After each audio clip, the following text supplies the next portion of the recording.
Bismillahirrahmanirrahim. Assalamualaikum warahmatullahi wabarakatuh. Dan salam sejahtera buat seluruh sahabat dan sobat IPISO dimanapun Anda berada. Jumpa lagi dengan saya Swadi Idris Amir, tentunya di acara kesayangan kita IPISO. Sobat IPISO, pada kesempatan kali ini saya telah kedatangan dua tamu yang akan menjadi narasumber pada diskusi pada kesempatan kali ini untuk membedah tema kita pada kesempatan hari ini, yaitu benarkah ada politik hukum di era demokrasi?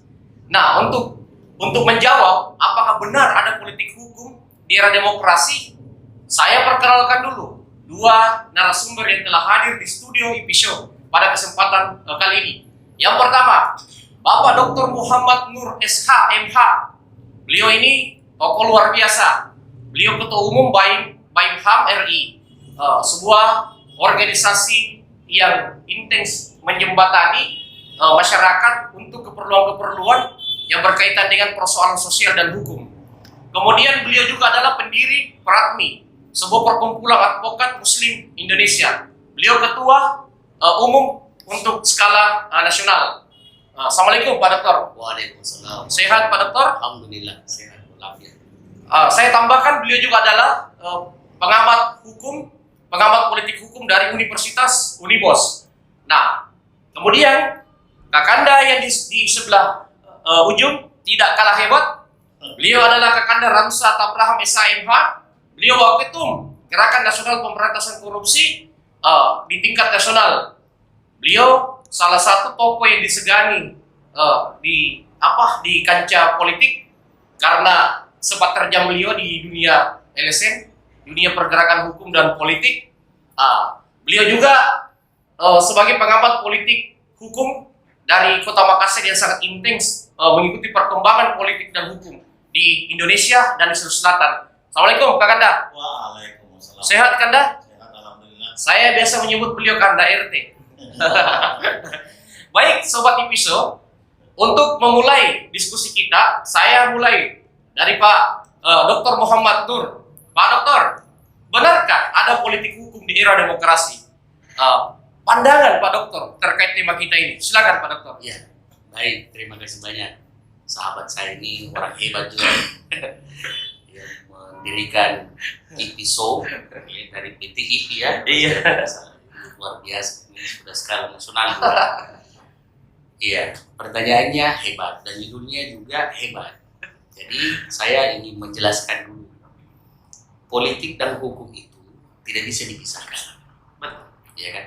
Karena hukum adalah produk daripada politik. Nah, untuk tahapan saja ini untuk pelaksanaannya, apakah hukum ini menjadi media atau alat daripada politik? Ya kan? Atau hukum ini untuk betul yang selalu disampaikan oleh para hakim dan jaksa adalah memenuhi rasa keadilan. Nah, ini yang selalu muncul di tengah-tengah masyarakat. Faktanya di lapangan bahwa seolah-olah ini hukum ini sebagai bawahan daripada politik. Karena ya image-nya orang itu adalah produk daripada politik. Nah, yang jadi problemnya adalah ketika ada oknum atau orang-orang tertentu atau lembaga tertentu menjadikan hukum ini sebagai alat untuk mendongkrak ataupun juga untuk menyelamatkan dirinya atau lembaganya atau kubunya, ini yang jadi problem. Nah, tidak bisa juga dipungkiri bahwa yang mengatur arah daripada esensi daripada hukum itu sendiri adalah kekuasaan dan politik. Ya, kekuasaan dan politik. Nah, saya sering membuat satu guyonan bahwa kalau saya mau membuat satu racun, ya tentu saya harus buat juga obatnya. Iya kan? Agar supaya ya ketika suatu saat ada keluarga saya yang makan racun itu, saya juga sudah tahu formula obat apa yang harus dia yang cocok untuk dikonsumsi. Nah, mudah-mudahan pikiran negatif itu tidak bisa dijadikan atau disamakan ketika seorang politisi membuat satu produk hukum lalu kemudian hukum itu untuk menyelamatkan dirinya atau menyelamatkan koleganya. Nah, ini yang jadi problem kalau itu yang terjadi.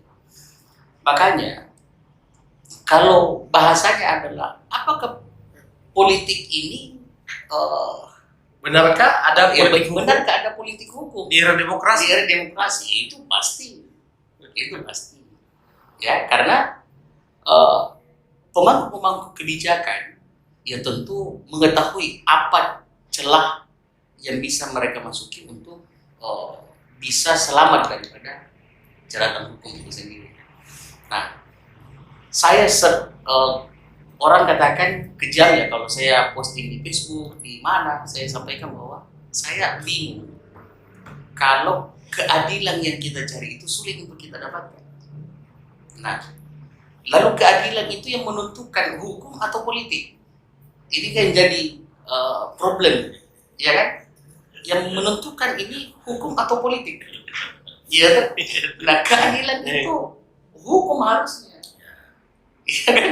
Tapi fakta biasa yang terjadi di lapangan adalah ternyata bukan itu.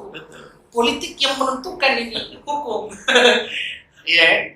Nah, inilah yang jadi problem di tengah-tengah masyarakat. Sehingga pencari-pencari keadilan itu sulit mempercayai kepada siapa mereka harus datang agar supaya rasa keadilan itu bisa terpenuhi. Ini yang sulit. Contoh umpamanya dalam pemilihan di pilkada, ya semua orang mencoba untuk membuat satu formula bagaimana caranya hukum itu bisa ditegakkan. Tetapi faktanya ternyata itu bukan menegakkan hukum, itu malah melemahkan. Karena mereka mencoba mencari satu titik di mana titik lemahnya hukum itu mereka masuki, yang kemudian itu menjadi kekuatan bagi dirinya. Tapi fakta itu bukan untuk memenuhi rasa keadilan, ya kan? Bukan untuk menegakkan hukum, tapi menegakkan dirinya sendiri Untuk kepentingannya, untuk kepentingan. kepentingan. Ya toh? Contoh, mohon maaf ya, saya tidak menuduh Panwas, KPU, namanya, ya, saya tidak menuduh mereka ini lemah, tidak. Tapi ada saja cara-cara seorang politik untuk bagaimana caranya mereka ini bekerja di bawah kendali mereka. Nah, kalau mau negara ini kuat, ya, yang seperti bahasakan oleh Mahfud MD umpamanya, yang saya anggap luar biasa, Pak Yusril yang luar biasa dalam memahami hukum, yang seharusnya pondasi utamanya itu adalah ketika orang duduk jadi seorang DPR, seorang bupati, gubernur, maka jangan melanggar hukum untuk masuk ke ranah itu. Nah, sekarang ini gak hebat. Hukum mau ditegakkan dengan cara melanggar hukum. Apa bisa tegak itu hukum dengan mau ditegakkan tapi melanggar hukum? Jadi sama ini halnya mau membangun satu satu rumah, kemudian dirobohkan rumah, pondasi-pondasinya. Rumah itu tidak akan pernah kuat. Nah, ini problem yang sekarang negeri ini alami, ya. Nah, contoh bagaimana cara, ya kan, KPU Panwas melakukan satu upaya penegakan aturan hukum sesuai dengan perundang-undang yang berlaku dengan wewenang negara kepadanya, wewenang undang-undang terhadapnya. Yang melanggar diskualifikasi, berani tidak ya kan, menegakkan aturan kan ini mereka berada di bawah aturan undang-undang. Ya kan? Sudah disumpah. Iya, sudah disumpah dan sebagainya. Karena tidak mungkin, saya selalu sampaikan, kalau hukum mau ditegakkan dengan melanggar hukum, itu membuat satu pondasi yang rapuh yang sewaktu-waktu bisa dimainkan oleh politik. Nah, ini yang jadi problemnya, ya kan? Jadi menurut saya bahwa kalau itu pertanyaannya apa benar? Benar ya, ada politik hukum. Benar ada politik hukum, ada, ya kan? Karena kita yang merasakan faktanya juga ada.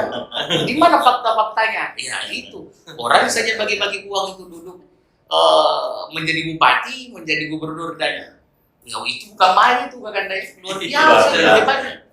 Nah, kalau itu terjadi, harusnya kerja-kerja KPK di situ pun harusnya utamanya Lebih perhatiannya ke sana ke ya. sana. Iya, iya. Karena kalau tidak ada ruang orang Iya. untuk mengeluarkan duit banyak untuk duduk menjadi Kepala daerah. kepala daerah, Iya.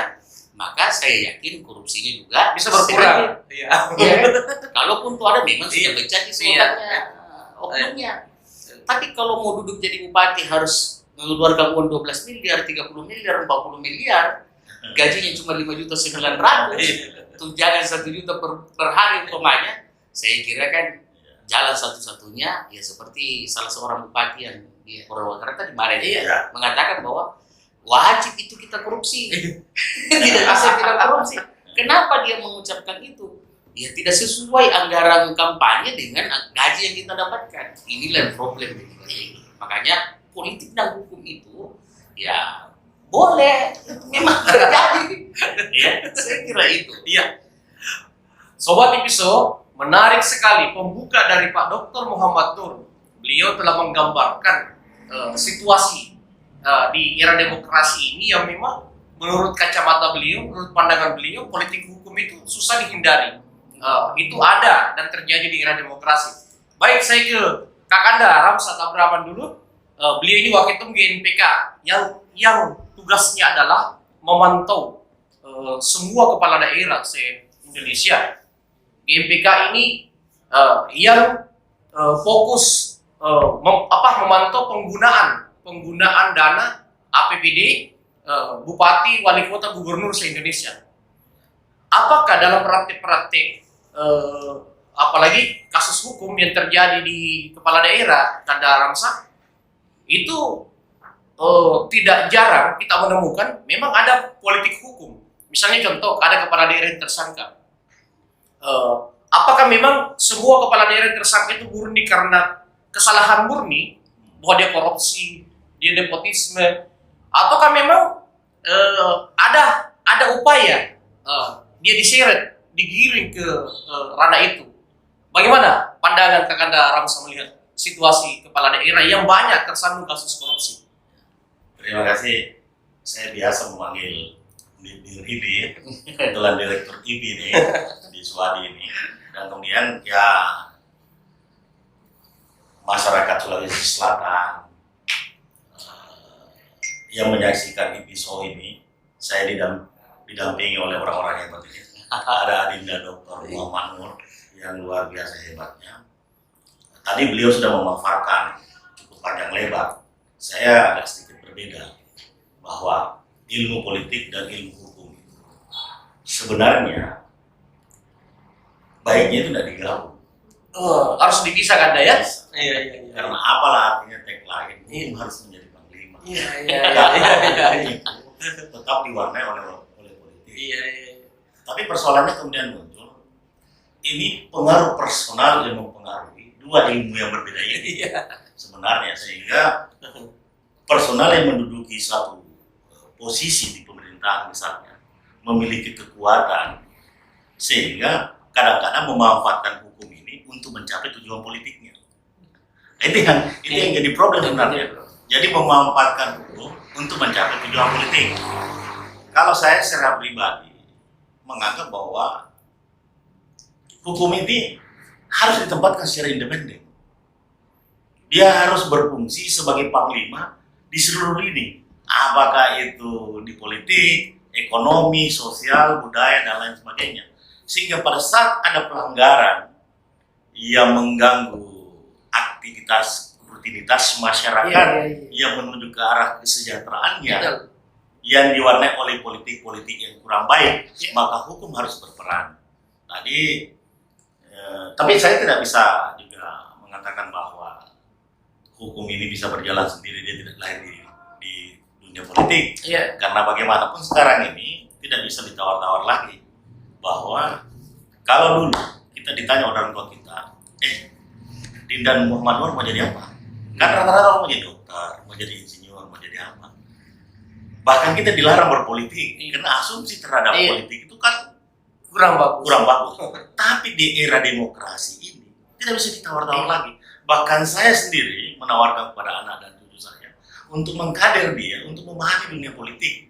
Karena untuk menjadi pemimpin di era demokrasi ini harus masuk ke dunia politik ini. Semua diseret kerana Semua politik ya. diseret kerana politik. Bahkan hukum yang harusnya independen. Sehingga ya. memang tanggung jawab moral kita sebagai orang tua atau orang tua kita yang bertanggung jawab moral terhadap kita ini membekali kita ilmu-ilmu yang untuk membentengi perilaku politik yang negatif yang memanfaatkan segala lini ilmu untuk menghalalkan cara mencapai tujuan politiknya. Inilah yang memang harus dibatasi. Tadi pertanyaannya, judulnya hebat sekali. Di era demokrasi ini adakah politik? Ada. Iya. Jelas sekali. Nampak sekali. Bahkan bangsa ini sudah nyaris dalam tanda petik sudah nyaris terjual akibat politik hukum ini. Bekerja sama politik dunia luar dengan merekayasa hukum undang-undang untuk melegalkan apa yang masuk ke dalam negeri. Ini yang harus diwaspadai ini sebenarnya. Tadi beliau sudah menyebut beberapa pakar-pakar yang hebat-hebat. Beliau menyebut Mahfud MD, ya kan, Prof. Yusril. Oh, hebat-hebat. Bahkan saya keluar sedikit nih, saya sempat ditanya, wah, Prof. Yusril kok menggugat Demokrat dengan ADRT? Saya bilang jangan salah. Payung hukum parpol itu adalah undang-undang partai politik. Ada payung hukumnya, sehingga bisa saja ADRT Partai Demokrat harus ada payung hukumnya. Apa itu undang-undang parpol? Dengan gitu. Tapi ya penjelasannya tidak sampai ke situ saya. Sebentar kita kembangkan ke sana. Pertanyaannya, Dinda mengatakan apa tadi? Bahwa pengawasan terhadap kebijakan para pejabat publik seperti bupati, gubernur terhadap indikasi yang harus dilakukan yang korupsi dengan tingkat penggajian yang begitu, mohon maaf, sangat rendah. Yang tertulis. Tapi kalau kita mau buka secara lebar, kita buka secara transparan, seorang bupati kepala daerah, hampir seluruh OPD itu punya honor loh. Ini tidak terbuka loh. Ya, dalam satu kabupaten kota berapa OPD-nya? Iya tergantung. Ada sampai 30-an, ada 34. Nah, kebanyakan daripada kepala daerah ini dengan tingkat gaji yang sangat rendah, tunjangan yang sangat rendah, bahkan biaya perjalanan dinas yang sangat rendah, itu memang potensi untuk korupsi itu sangat besar sekali. Terus yang tersangka mana kok? Bahkan memanfaatkan pihak ketiga itu sangat besar sekali. Nah, dengan memanfaatkan pihak ketiga, udah mulai masuk ke unsur gratifikasi. Hadiah, janji dan sebagainya. Nah, kita lihat lagi. Ada banyak sekali kepala daerah yang tertangkap OTT seperti kemarin. OTT karena jual posisi jabatan. OTT atau dijadikan tersangka karena jabatan. Apakah uang suap jabatan? Kita menemukan itu ada unsur politisasi dalam penetapan itu atau memang murni temuan pelanggaran hukum? Jadi bisa murni, bisa politisasi, bisa rekayasa, bisa jebakan. Iya. Semua berpotensi. Kami di GMPK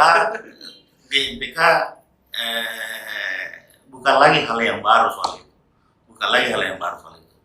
Sekarang saya ingin keluar dulu sedikit. Kenapa KPK itu harus lahir? Karena tadi beliau sempat mengatakan bahwa sudah fungsi KPK harus di situ. Kenapa KPK harus lahir? Padahal sudah ada polisi, ada jaksa. Kenapa? Karena negara sendiri bukan masyarakat loh. Negara tidak meyakini personal yang ada di kepolisian dan kejaksaan ketika itu, sehingga membentuk satu lembaga baru yang bersifat ad hoc yang namanya KPK. Celakanya KPK ini juga dihuni oleh dua institusi yang tidak dipercaya ini, polisi dan jaksa. Lebih celaka lagi, sebagian dari itu diisi oleh orang-orang sivil yang ada di BPK, ada di bagian pajak, dimasukkan ke situ jadi penyidik, diisi oleh orang-orang yang tidak independen.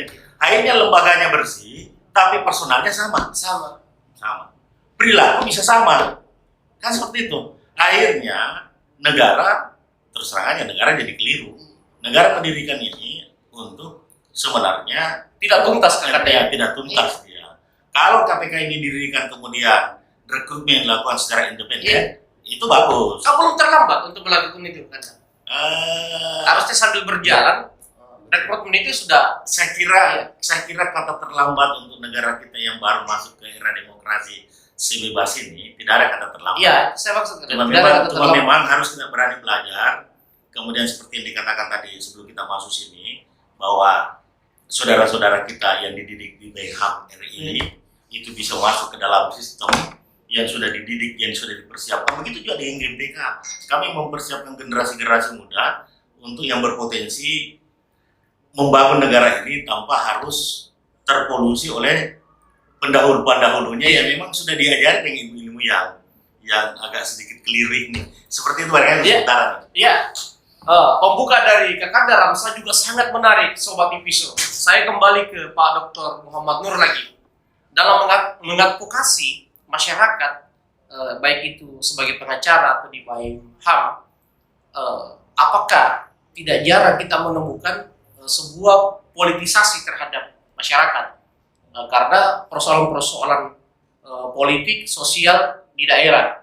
Apakah kita banyak menemukan itu, Pak Dokter? Silakan. Iya, pasti. Ya. Jadi kalau umpamanya pimpinan ini di atasnya, anggaplah masih tingkat di kabupaten, ya, bupati, bekerja tidak maksimal untuk memang pro terhadap rakyat dan dia merasa bahwa dia punya tanggung jawab untuk mensejahterakan rakyat, ini sudah pasti. Dampaknya adalah pasti tidak merata kesejahteraan yang dijanjikan. Nah, saya beberapa hari yang lalu membawakan suatu materi di LK2HI. Iya. Saya menyampaikan begini. Apa sebenarnya problem yang sering terjadi di tengah-tengah masyarakat? Bupati ya atau orang yang dipilih oleh rakyat punya visi misi. Tapi begitu sudah terpilih, tidak konsen terhadap visi misi. Dia konsen terhadap bagi-bagi jabatan. Sehingga waktu mereka habis menyelesaikan persoalan internal, menyelesaikan persoalan-persoalan yang lain eksternal dan yang lainnya, sehingga tidak ada konsep fokus terhadap bahwa visi misi ini sudah harus dijalankan sesuai dengan apa yang dijanjikan kepada rakyat. Nah, ini jadi problem, sehingga tidak sedikit ketika kita turun ke masyarakat, umpamanya baik Mary di klinik-klinik hukum itu mendapat pengaduan dari masyarakat datang mengadu terkait dengan pembagian ini yang tidak sesuai, pembagian itu yang tidak sesuai. Ini kan harusnya sebagai kepala daerah, ya, kita ambil skop kepala daerah saja dulu, jangan terlalu sampai ke presiden. Sebagai kepala daerah, ini harusnya ada, kalau perlu lakukan intervensi atau lakukan aturan penegasan, kan ada kewenangan untuk membuat perda dan lain sebagainya. Tapi itu dilakukan atau tidak? Nah, faktanya bahwa hanya segelintir orang, ya, pemangku-pemangku kebijakan ini yang mau turun ke masyarakat dan mengetahui apa kesulitannya. Karena kenapa? Ya, bupati punya balas jasa kepada kepala desa harus balas jasa kepada bupati. Ini problem, ya kan? Saya sampaikan, andaikan ini bupati mau berbuat betul-betul untuk NKRI sesuai dengan amanah undang-undang, amanah yang ada di pundak mereka, simple. Sekarang ini mau pemilihan kepala desa serentak seluruh Indonesia. Gampang ini. Tekan itu PND. Siapapun kepala desa mengeluarkan Rp1 pun uangnya untuk bagi-bagi ke masyarakat untuk duduk jadi kepala desa, maka diskualifikasi. Tidak ada alasan. Ya toh? Tidak ada alasan. Sehingga kenapa? Agar supaya kepala desa ini betul-betul dipilih oleh masyarakat, keinginan masyarakat tanpa ada tendensi balas jasa untuk didukung karena mengeluarkan uang, ya kan? Ini pengawas desanya ada, polisinya ada, semuanya ada. Secara hukum ada pelanggaran besar. Tapi siapa yang bisa proses seperti ini? Ini problemnya. Sehingga bupati berani tidak untuk melakukan aturan seperti itu? Tidak. Kenapa? Bahkan ada bupati yang malah memberi uang ke calon-calon desa agar supaya menang. Ini kan artinya, ini yang saya maksud tadi, mau menegakkan satu aturan hukum, tetapi dengan cara yang salah. Ini kalau bahasa Al-Qur'annya ini kamu ramak tangin dan lagi antakulu malah tafarruq. Ya toh, mencampur adukan antara kebenaran. Nah, ini bahaya. Iya kan? Ini bahaya. Nah, inilah fakta yang terjadi di lapangan. Makanya saya katakan, kenapa sekarang kita Baik Negeri membentuk tim independen untuk mengejar calon-calon kepala desa yang mengeluarkan itu. Tapi lawannya bukan calon kepala desa, lawannya ini bupati, ada malah penegak hukum, oknum penegak hukum dan lain-lain sebagainya. Ya, saya katakan oknum ya, bukan institusinya. Ini masalahnya, sehingga sulitlah itu hukum mau ditegakkan. Ya kan? Seperti Kakanda tadi sampaikan. Di mana korupsi itu mau dihilangkan? Bagaimana mungkin? Ada di daerah inspektorat, ya, ketika orang terindikasi korupsi, polisi menyatakan ada indikasinya, kuat buktinya, dan lain-lain sebagainya. Inspektorat bilang tidak ada temuan. BPK bilang tidak ada temuan. Repot juga ini kita punya negara, iya kan? Hukum mau ditegakkan dari sisi mana? Mau dari atas ini hukum, di atas juga sudah mulai tidak sehat. Mau di tengah juga ini tidak sehat. Dikepung ke sana kemari. Makanya saya katakan, hukum ini seolah-olah menjadi alat politik. Iya kan? Alat kekuasaan.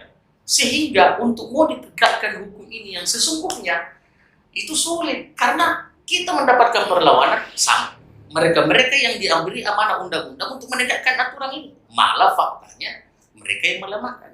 Coba, berapa kasus Kakanda umpamanya pernah dampingi, inspektorat bilang tidak cukup bukti, atau sebaliknya inspektorat bilang cukup bukti, polisi bilang tidak, datang lagi itu BPK bilang cukup bukti, datang lagi si ini dan itu. Ya makanya saya bilang memang Indonesia ini ada kesalahan fatal negeri ini mengadakan itu KPK. Mohon maaf, iya, menghabis-habiskan uang negara. Kakanda ya? Kenapa? Cocok kalau KPK ini independen dan tidak diisi oleh institusi-institusi yang diragukan oleh pembuat KPK ini, oke. Iya kan? Sekarang malah yang masuk penyidik KPK harus ASN. Iya, lalu Lebih parah lagi, lebih terkontrol. Ada sistem yang harus ya kan? Diikut saya kepala dinasnya umpamanya. Saya tunjuk, tahu penyidik, hati-hati, ini keluarga saya bahaya. Lebih parah lagi. Makanya saya sampaikan, ya, saya mimpi ada kalimat yang keluar daripada orang-orang hebat ini kita di Jakarta, bahwa kita kembalikan Indonesia di titik nol, kembali ke Undang-Undang Murni 1945. Ya kan? Indonesia di titik nol, Indonesia di titik nol, benahi seluruhnya. Ya kan? Nah, yang paling harus dibenahi itu adalah hukum. Dipanggil. Iya, dipanggil. Kalau itu lemah sudah, tidak ada ceritanya. Ya kan? Saling melindungi, saling menjaga, saling susah lah. Kenapa tidak periksa itu? Ada rekomendasi dari si A, si B, si C. Ini fakta saya sampaikan. Dan kalau kita mau buka-bukaan faktanya, saya tidak menyebut daerahnya juga. Fakta. Saya, kalau kita mau mengacu ini negeri ini, kita tidak cinta ini negeri ini, kami bisa membuka data. Tapi kami cinta negeri ini, kami mendoakan mereka-mereka penuntut kebijakan ini agar supaya mereka sadar bahwa ada tanggung jawab, ada keselamatan rakyat, ada kesejahteraan rakyat yang berada di pundak mereka. Itu yang harus mereka lakukan. Kalau tidak, cerita main. Iya. Baik, sedikit saya tambahkan. Iya. Sedikit. Betul apa yang dikatakan oleh Adinda Dr. Muhammad Nur. Coba bayangkan di review. Kurang lengkap apa negara ini? Yudikatif, legislatif, dan eksekutif. Kita cerita yudikatif. Di yudikatif ada kepolisian, ada kehakiman. Sekarang ada KPK. Bahkan negara membentuk lagi beberapa lembaga KPPU. KPPU ini Komisi Pengawas Persaingan Usaha. Dia di-backup oleh Undang-Undang Nomor 5 tahun 1999. Di dalamnya itu ada lelang. Kemudian lelang ini dilakukan dengan secara LPSE. LPSE. Kemudian negara ini tiba-tiba lagi membentuk di Kemenpolhukam Satgas Saber Pungli. Khusus untuk menangani pungli dan suap. Coba luar biasa. Di daerah secara otomatis Irwasum Mabes Polri menjadi ketua Satgas Saber Pungli. Di daerah Irwasda menjadi ketua Satgas Saber Pungli. Wakilnya adalah di provinsi ya, wakilnya ada kepala inspektorat. Sementara kepala inspektorat ini tidak independen. Ada pelanggaran OPD harus beritahu gubernur. Celakanya OPD yang melanggar orangnya gubernur. Disuruh gubernur suruh diam. Padahal inspektorat ini bisa memanfaatkan fungsinya sebagai wakil ketua Satgas Saber Pungli. Temuan-temuan hukumnya jangan kasih tahu gubernur gitu loh, tapi kasih tahu ke para kepolisian. Yang penting personal di kepolisian juga betul-betul mau menegakkan aturan atau hukum yang berada. Jangan justru menjadikan ini bagian daripada ini. Contoh sekarang, hampir semua pengusaha itu dipanggil. Iya benar. Proyek-proyek fisik. Padahal mereka baru saja mengerjakan proyek fisik ini, belum ada kerugian negara yang timbul. Sudah dipanggil dia menghadap ke institusi hukum. Nah ini kan yang membuat menjadi bahwa sebagian anggaran proyek ini akhirnya dijadikan untuk bahan untuk bersilaturahmi.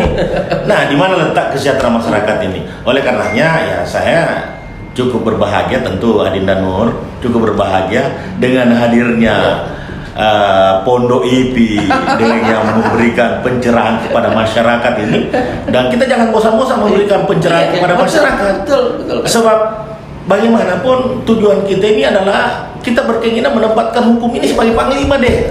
Panglima, tapi kan sekarang ini susah ini. Justru kita atau saudara-saudara kita justru memanfaatkan hukum ini di dunia politik gitu. Kau lawan politikku, yang ada kesalahanmu, saya suruh tangkap orang. Selesai kau lagi. Atau kita berpaket ini. Kita berpaket ini. Saya jadi gubernur, kau jadi wakil gubernur. Wow. Saya pernah bilang sama orang, siapa bilang posisi wakil itu tidak strategis? Iya. Diam aja. Biarin aja. Betul. Cari kembali uangnya baru dia lapor sama polisi temannya, selesai itu. Dia bata-batain bupati hijau. Oleh karena saya selalu beranggapan Adinda Nur. Tadi sempat menyinggung KPU dengan Bawaslu. Mudah-mudahan ada revisi perbaikan undang-undang parpol, undang-undang pemilu, bahwa apabila dalam perjalanannya seorang gubernur atau seorang wali kota kabupaten kota OTT KPK, maka satu paket ini harus digugurkan. Iya. Harus yang menjadi kepala daerah yang dilantik adalah pemenang nomor 2. Pemenang nomor 2 ya. Karena bagaimanapun mereka satu paket ini. Satu paket. Jadi kalau ada perilaku korup, Jadi bisa saling mengawasi ya. iya, jadi kalau ada perilaku korup, wah kalau dia korupsi nih bupatiku, bah kita diganti dua-dua nih. Iya. Orang lain naik. Berarti saya harus awasi. Awasi. Tapi kalau misalnya ini tidak diperbaharui tetap seperti begini, maka wakilnya justru bisa jadi lawan politiknya. Iya. Kasih tangkap. Ya, seperti itu. Jadi saya berharap mudah-mudahan Adinda Dr. Nur ya, GMPK akan mendukung itu baik secara nasional. Kita sama-sama baik HAM ini bisa bergoyang bersama, bahwa mudah-mudahan ini, saya justru berharap Prof. Yusril ini tidak menggugat Demokrat hanya dengan ADART, tapi justru Prof. Yusril ini membuat judicial review untuk memperbaiki undang-undang pemilu. Artinya kalau wali kota atau gubernurnya yang korup, dua-duanya Iya. gitu Raka. Sobat Ipiso, kedua pakar kita semakin membuat diskusi kita menarik karena beliau telah mengupas tuntas pendalaman dari isu dan tema yang kita angkat. Baik, saya lanjut lagi ke Pak Dokter. Tadi kita sudah menyinggung begitu bobroknya sistem, mulai dari apalagi pemilihan di mana KPU dan Bawaslu ini belum menjalankan fungsinya dengan benar. Nah sekarang pertanyaannya, apakah sekarang di Republik ini sudah ada sebuah lembaga yang mengawasi kepala daerah? Itu pertanyaan saya, karena saya kurang tahu apakah sudah ada lembaga itu atau belum, dan apakah sebaiknya itu ada. Karena begini, saya juga agak kasihan sih kalau misalnya kepala daerah yang baru terpilih, ada bahkan kasus Koltim, baru meninggal bupatinya, dia baru 1 bulan lebih dilantik jadi bupati, Andi Meria itu kan. Kemudian OTT dirujak lagi OTT. Kan kasihan. Artinya apakah memang negara ini tidak memikirkan pencegahan? Jangan langsung main tangkap lah, minimal ada lembaga yang mengawasi kepala daerah dulu sebelum sampai ke penegak hukum. Nah, saya serahkan kepada kedua-duanya untuk menjawab ini. Ke dokter dulu baru ke Kanda. Jadi memang ada yang unik ya. Jadi sekarang itu ada peraturan pemerintah bahwa calon kepala daerah yang mencalonkan diri itu tidak boleh diperiksa atau dipanggil kepolisian selama proses itu berjalan. Nah ini kan artinya dibiarkan dulu, nanti setelah itu baru ditangkap kalau memang itu artinya melegalkan dulu ini perbuatan lalu kemudian ditangkap. Pencegahan politik hukum untuk menciptakan politik hukum. Pak, ini yang jadi problemnya. Ya, seperti KPK, memang fungsinya KPK itu adalah pemberantasan, bukan pencegahan. Kalau pencegahan yang dilakukan oleh KPK, maka dari sini nih mau pemilihan kepala daerah, mau pemilihan kepala desa umpamanya, ya kan? Dari sini sebenarnya ada aturan atau regulasi yang diturunkan oleh pemerintah untuk mengawasi pemilihan desa itu di tingkat desa dan mengawasi pemilihan bupati. Nah, ini yang jadi masalah karena tidak ada pengawasan secara khusus untuk mengawasi tentang itu, malah melemahkan. Harusnya sebelum dia tertangkap cari orang bersih. Iya kan? Anggaplah umpamanya ada indikasi dia sudah dilapor korupsi, ada indikasinya apa semua. Lalu kemudian serta-merta karena dia mencalonkan diri dihentikan kasusnya sampai selesai pemilihan. Itu artinya bahwa akan membuat lagi negara ini rugi banyak. Karena ya mungkin pemilihan bisa jadi pemilihan ulang atau wakilnya akan atau seperti apalah. Atau PLT dan lain sebagainya. Ini menurut saya memang ide-ide yang saya tidak tahu dari mana arahnya ide ini lahir. Nah, seperti yang disampaikan oleh Pak Dir tadi, ya ada tidak pengawasan, ya harusnya KPU, iya kan, Panwas, ini kan lembaga pengawasan. Kalau memang ada, ya yang indikasinya benar, kuat alas hukumnya atau bukti-buktinya, eksekusi. Nah sekarang ini ada tidak calon-calon yang pernah dieksekusi oleh KPU dengan Panwas terkait persoalan itu? Tidak ada. Kenapa? Ya, satu alasannya yang tepat menurut mereka, menjaga stabilitas dan keamanan. Itu yang jadi stabilitas dan keamanan itu alasan tepat. Tapi menurut saya itu bukan alasan yang tepat kalau itu jadi dasarnya. Itu artinya bahwa dilakukanlah ini proses di luar daripada aturan dan regulasi yang ada. Nah, kalau ini menjadi problem, ya kan? Makanya saya sampaikan siapa sih yang pernah ditangkap itu Panwas, lalu kemudian kawal betul kasusnya dan eksekusi dia untuk keluar dari kontestan. Iya kan? Nah, seperti ada mohon maaf Pak Wali Kota di beberapa, tapi kan itu kasus pidana. Iya. Bukan kasus dari Panwas itu. Nah, inilah problem karena saya tidak tahu bagaimana posisinya ini. Mungkin Anda sebentar bisa jawab. Apakah Panwas dan KPU itu anak buah dari pemerintah daerah atau bukan? Iya. Karena saking hormatnya mungkin sehingga takut untuk melakukan gerakan itu. Kalau saya, mungkin saja ada politik anggaran di situ. Ya bisa jadi. Dalam menentukan anggaran-anggarannya bisa jadi. Peluangnya besar. Atau sebaliknya, ya kita balik ini, Pak Dir. Bupati mengambil alih. Anggaplah saya punya kewenangan, saya mencalonkan diri lagi umpamanya. Saya bupati mencalonkan diri yang kedua kalinya. Instruksikan dong ke Panwas dengan KPU. Kalau memang gandeng itu kepolisian, kalau memang ada yang politik uang, money politik, kalian tidak laporkan dan itu terbukti, saya laporkan Panwas dengan KPU.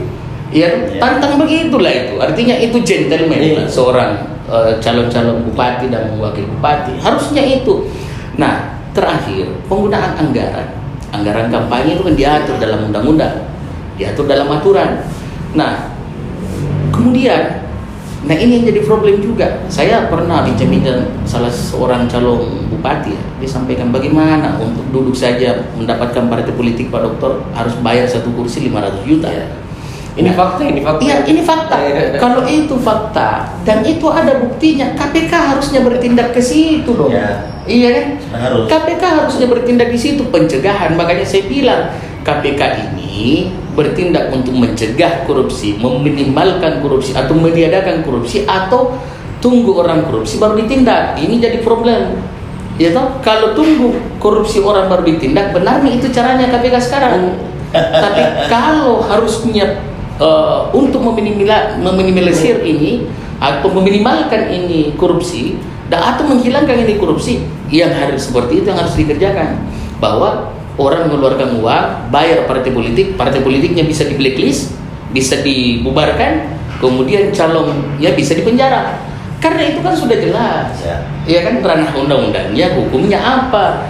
Nah, kita kan tidak mesti jelaskan ke KPK lagi apa yang harus mereka lakukan, tapi ini fakta. Ini fakta. Sekarang pertanyaannya, Apa benar ya secara aturan hukum menurut KPK, menurut kepolisian, menurut jaksa, kalau orang mau jadi calon bupati atau calon kepala daerah harus bayar partai politik atau satu kursi itu kursi 500 juta atau 1 miliar. Kalau itu tidak benar berarti ada pelanggaran hukum. Kalau itu ada pelanggaran hukum, tindaki dong. Tindaki partai politiknya, tindaki juga ini oknumnya. Iya betul. Iya kan? Itu yang harus dilakukan. Iya. Baik, saya langsung ke Kakak Darawsa. Oke, jadi begini Dinda. Apa yang disampaikan oleh Dinda Dr. Nur ini kan benar ya. Parpol. Ada undang-undang parpol. Iya. Undang-undang itu produk hukum. Iya. Oleh karenanya, benarkah undang-undang itu baik maharnya untuk jadi bupati maupun jadi caleg itu harus diatur. Karena harus ada payung hukumnya. Beda dengan organisasi-organisasi lain semaunya dia menentukan misalnya posisi tapi kalau parpol nggak ada undang-undangnya, ada yang mengatur. Cuma mungkin perlu disempurnakan. Apa yang dilihat kurang itu diatur di dalam. Panwas KPU jangan bekerja pada saat pemilihan. Sekarang mereka terima gaji yang tidak bekerja keras, harusnya tetap mengawasi kinerja daripada bupati yang ditetapkan itu. Itu yang saya maksud tadi. Ya, yang ditetapkan itu satu kedua. Iya. Negara ini terlalu boros lembaga, terlalu boros anggaran karena lembaganya terlalu boros. Coba bayangkan saja. Di setiap provinsi kabupaten kota, negara ini punya Mempan RB. Mempan RB apa tugasnya Pak? Mengawasi kinerja aparatur sipil negara kan? Terus negara membuat lagi KASN, Komite Aparatur Sipil Negara, ya kan? Kemudian ada lagi Mendagri, ada Dirjen Otoda di situ, dan lain sebagainya. Coba berapa kementerian yang mengawasi satu kebijakan. Jadi memang banyak juga orang kalau sadar seperti saya sekarang, ngapain saya mau jadi bupati? Saya punya kewenangan kok makin kecil. Saya mengangkat kepala dinas atau camat saja harus saya izin KSN, harus melapor ke Mempan RB, harus koordinasi ke Dirjen Otoda. Celaka kan itu? Celaka kan itu? Repotkan kita ini. Terus fungsinya yang saling tumpang tindih. KSN sudah membenarkan tapi Mempan RB menganggap pelanggaran. Lebih celaka lagi kalau Dirjen Otoda tiba-tiba menganggap itu pelanggaran.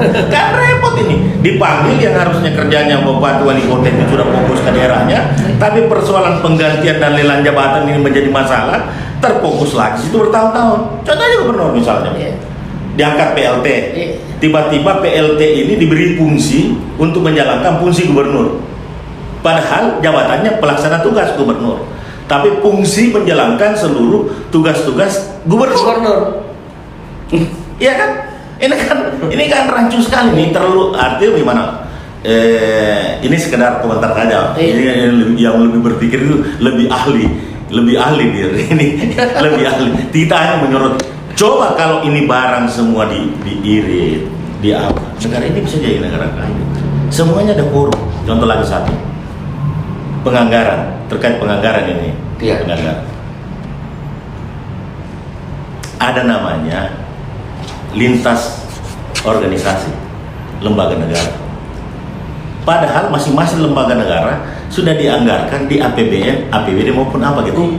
Tiba-tiba pemerintah daerah memberikan dana hibah untuk memperbaiki aset-aset lembaga lain.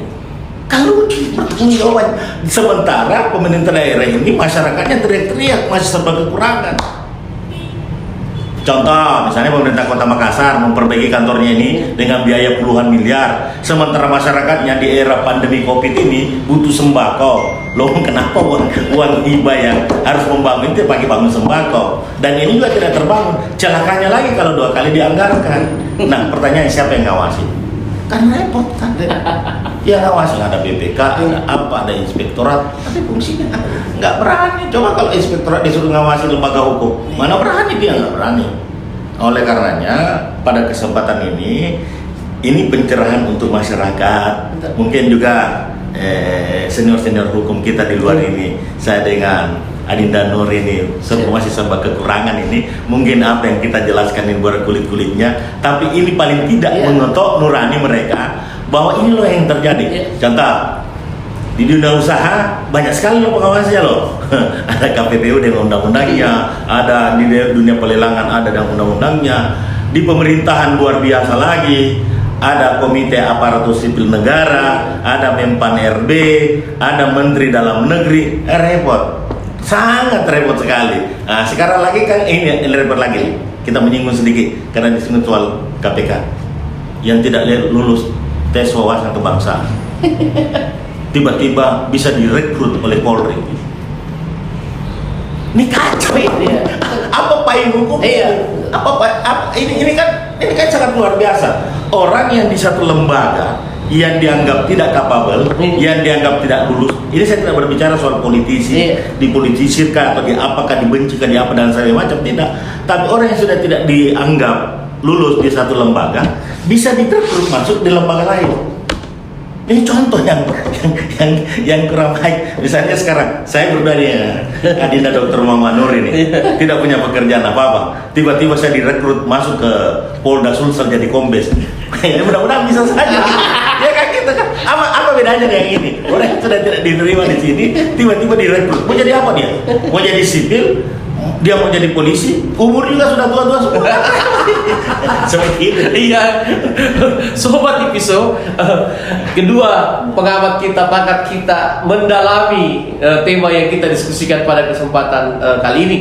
Baik, saya lanjut kepada kedua narasumber. Kedua-duanya langsung menjawab kayak tadi saja. Nah, ini kan ada beberapa studi kasus, misalnya kasus Habib Rizik lah, misalnya kan. Orang mengatakan bahwa kental sekali politik hukumnya. Kemudian ada kasus yang berkaitan dengan sengketa pilkada di MK. Sudah pernah terjadi bahwa ada oknum MK kan tertangkap atau ditersangkakan karena bermain politik hukum seperti itu. Nah, artinya saya fokus ke studi kasus Habib Rizik dan mungkin bisa ke kasus-kasus yang lain yang juga searah dengan kasus itu. Benarkah itu sangat kental politik hukumnya atau memang sudah seperti itu negara harus lakukan terhadap hal-hal yang terjadi yang mungkin dalam istilah yang tadi Pak Dokter stabilitas yang mengganggu stabilitas negara atau memang lebih dominan politik hukumnya dibanding apalagi pencegahan kisru sosial. Silakan Pak Dokter. Ya, kalau berbicara dengan kasusnya Pak Habib Rizik ini sensitif. Iya. Sensitif sebenarnya. Kita juga studi kasus saja. Studi kasus. Iya. Jadi seperti ini, kita percayakanlah kepada aparat penegak hukum. Saya kira bahwa kalaupun tuh ada oknum yang kita tidak percaya, tapi masih banyak oknum yang baik. Iya. Nah, kalau saya yang ditanya kajian hukumnya, ya, saya beberapa hari yang lalu bincang-bincang dengan kawan saya di Jakarta, Pak Abdullah Al-Katiri. Ya, beliau sempat nelpon. Katanya ya jadi pengacara Habib Rizik pernah dipanggil sama teman-teman di sana, Bang Egy dan lainnya. Tapi saya tidak masuk. Iya. Ya, apa problemnya? Saya katakan yang pertama kesibukan, nggak ada yang lain. Nah, bagaimana kacamatanya Pak Dokter ini kalau kacamata hukumnya Pak Dokter terkait persoalan Habib Rizik? Saya kira bahwa kita percayakan ini ke aparat penegak hukum, ya kan? Dan dari sisi karena untuk menjadikan seseorang itu tersangka kan harus cukup 2 alat bukti, ya. Tapi untuk tersangka itu belum tentu bersalah. Iya. Orang tersangka belum tentu bersalah.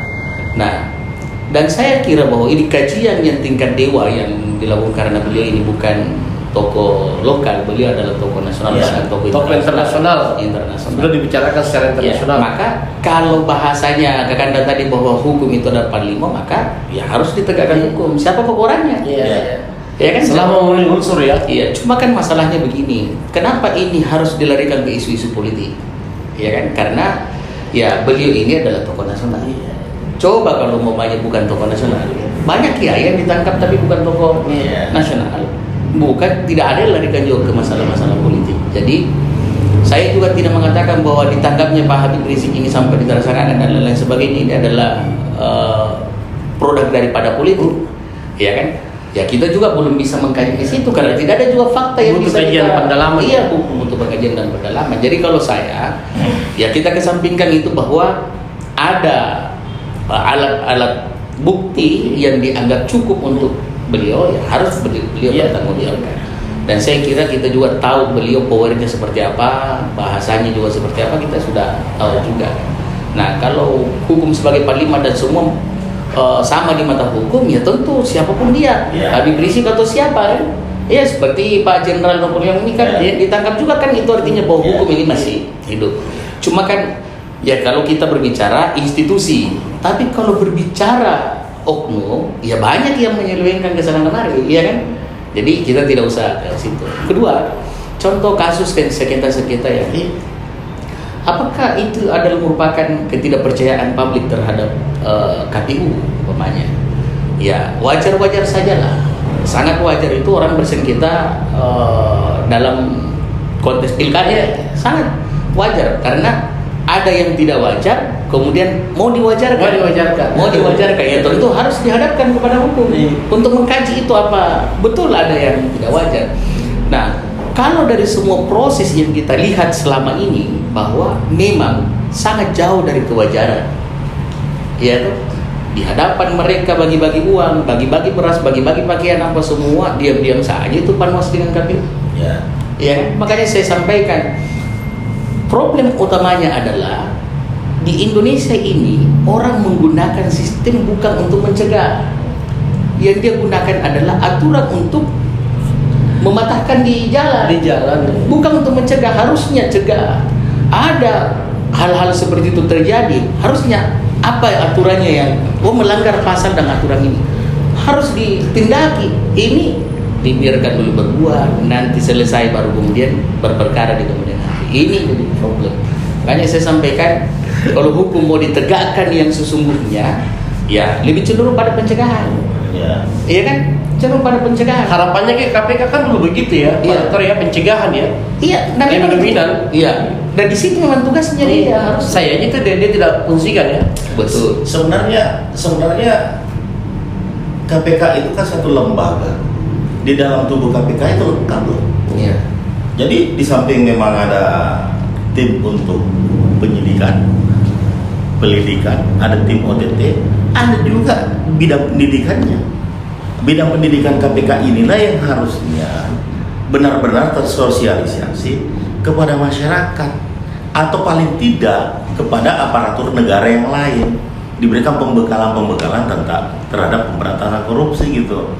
Tapi ini kan tidak berjalan seperti biasa. Yang sangat menonjol itu fungsi KPK seperti yang kita hadapi sekarang ini, seperti yang dikatakan oleh Rina Mumanur. Yang lebih menonjol ini OTT-nya. Nah, kadang-kadang orang bertanya, apakah OTT ini tidak menjadi juga bagian dari politisasi? Nah, itu kan jadi permasalahan jadi.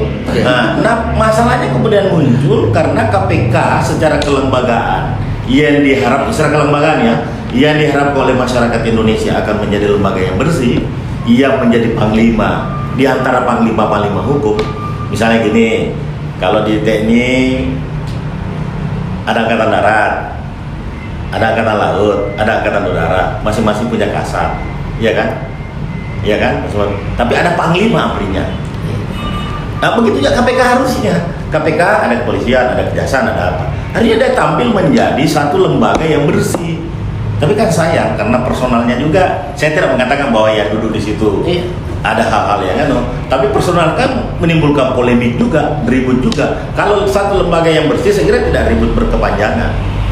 Ribut berkepanjangan kan jadinya. Ya seperti itu, oleh karenanya saya sendiri sebagai orang yang berada di Dewan Pimpinan Nasional Gerakan Nasional Pemberantasan Korupsi, kalau suara masyarakat bahwa lembaga ini tidak dibutuhkan lagi, kita kembali membersihkan saja lembaga yang sudah ada dengan kaderisasi yang luar biasa, mendidik akpol muda itu dari awal, pra-akpol atau calon-calon jaksa muda itu yang sudah memang terdidik dengan baik, dilakukan seleksi yang luar biasa. Negara ini tidak terlalu mubazir mengeluarkan negara. Di Departemen Dalam Negeri juga kita tidak perlu lagi ada komite aparatur sipil negara, kita tidak perlu lagi ada Mempan RB, kita tidak perlu lagi ada. Kalau kaderisasi yang terjadi dengan pemilihan dengan KPU yang diawasi oleh Bawaslu yang berjalan sebagaimana yang kita harapkan, saya kira ini akan berjalan normal sekali. Contoh sekarang saya jadi wali kota nih, tiba-tiba saya mau ganti camat saja, harus menunggu 2-3 bulan persetujuan komite aparatur sipil negara. Pemerintahan tidak jalan ini. Itu kan jadi repot. Atau saya sudah ganti orang, saya ditegur oleh KSN, bahkan saya bisa dilaporkan ke DPR untuk diadakan interpelasi gitu, hak interpelasi kan. Jadi repot kan jadinya seperti ini. Ada juga begini. Jadi coba. Saya itu punya pikiran begini, mungkin aneh lah bagi orang. Kita ini semua mimpi, atau saya lah yang mimpi. Mimpi saya adalah, anggaplah umpamanya KPK konsen di korupsi. Satu lembaga saja yang menangani korupsi. Tidak usah ada polisi lagi menangani korupsi, jaksa menangani korupsi. Ini KPK menangani korupsi, kepolisian menangani juga korupsi, kejaksaan juga menangani korupsi. Sehingga tumpang tindih. Kadang-kadang polisi tersangkakan, jaksa bilang tidak cukup bukti. Ya kan, jaksa tersangkakan, kemudian hakim mengatakan tidak cukup bukti, atau polisi mengatakan tidak cukup bukti, atau ini sekarang inspektorat mengatakan tidak ada landasan hukumnya. Ini problem sebenarnya. Jadi cocok yang dibilang Kak Ganda tadi, bahwa dengan begitu kompleksnya persoalan-persoalan dan lembaga-lembaga hukum di negeri ini, mana kita semakin bingung lembaga mana yang menangani kasus seperti korupsi yang bisa kita percaya, KPK kah, polisi kah, atau jaksa. Ini jadi masalahnya. Makanya saya sampaikan, polisi bertindak fungsinya adalah untuk kriminal. Oke.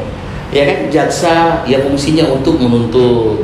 Kemudian KPK fungsinya untuk mendorong ke jaksa yang mana yang harus dituntut sesuai dengan aturan hukum yang berlaku, supaya tidak ada yang saling mengharapkan.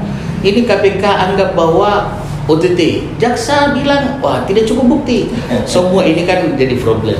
Makanya saya bilang, ayolah kita lakukan kembali ke titik nol Indonesia ini, benahi diri. Kami juga duduk di sini bukan orang benar dalam sisi hukum. Maksud kami adalah bukan orang terlalu begitu ahli di dalam ilmu hukum, tapi kami memikirkan bangsa ini. Ya setidaknya inilah kontribusi kami terhadap bangsa ini, karena kami mau berbuat untuk bangsa ini. Sehingga umpamanya Mbak Inha Meri lahir ini bukan untuk cari-cari kesalahan orang. Ya kan, ada yang mengatakan sama saja. Tidak. Lahirnya Mbak Inha Meri ya mau berbuat untuk negeri ini. Kami juga mau punya kontribusi yang besar. Minimal fungsi pengawasan lebih dominan. Iya. Nah, inilah yang kita mau harapkan. Nanti suatu saat lah saya dengan Kak Ganda ini mau berkunjung ke Presiden. Ya, sampaikan hal-hal seperti ini karena mungkin beliau terlalu kesibukannya yang begitu hebat sehingga belum tercover ke otaknya ya, atau ada yang sengaja memang tidak mau sampaikan sekalipun dia tahu. Nah, hal-hal seperti inilah yang harus dibisikkan ke beliau, bahwa negeri ini adalah tanggung jawab kita bersama untuk dibangun. Saya kira itu. Ya, penutup Kak Ramsa, Kak. Seperti ada tambahan dari GMPK? Ya, saya hanya mau mengulangi setiap kata dan kalimat yang selalu disampaikan oleh Ketua Umum saya, Bapak Adi Warman, bahwa negara ini, seperti katanya Dinda tadi, kembali ke titik nol di persoalan hukum, negara ini memang perlu revolusi hukum. Oleh karenanya, pesan saya adalah, pertama kepada diri sendiri, pastikan darah yang mengalir di tubuh kita bersumber dari uang halal. Episode kedua, pengamat pakar telah membedah tema yang kita diskusikan pada kesempatan kali ini dengan sangat memuaskan. Ada banyak edukasi yang lahir dari analisis kedua pengamat kita yang berkaitan dengan tema kita, persoalan politik hukum di era demokrasi. Artinya negara kita ini memang kelihatannya belum siap dan memang membutuhkan sinergi yang kuat antar semua elemen bangsa untuk bisa mengatasi persoalan politik hukum di negara kita ini. Walaupun mungkin ada juga alasan yang mengatakan bahwa negara kita ini kan baru sumur jagung ya kalau berbicara tentang demokrasi. Tetapi memang tentu semua elemen itu harus memikirkan bagaimana caranya di negara kita ini penegakan hukum sesuai harapan itu bisa berjalan dengan baik, bisa betul-betul menjadi panglima agar negara ini bisa berdiri tegak, baik itu di internal maupun di eksternal. Baik, terima kasih sobat dan sahabat IPISO dimanapun Anda berada. Jangan pernah jenuh dan bosan untuk mengikuti diskusi-diskusi di channel IPISO. Nantikan diskusi berikutnya pada tema yang berbeda atau mungkin tema yang berkelanjutan dari diskusi kita pada hari ini. Akhir kata dari saya Suhadi Idrus Amir mengucapkan banyak terima kasih kepada kedua narasumber dan kepada semua sahabat dan sobat IPISO dimanapun Anda berada. Semoga kita semua selalu sehat dan senantiasa dilindungi oleh Allah Subhanahu Wa Taala. Terima kasih. Assalamualaikum warahmatullahi wabarakatuh. Assalamualaikum warahmatullahi wabarakatuh. Anda Bayangin dia punya tema, dia jangan kasih tau kita.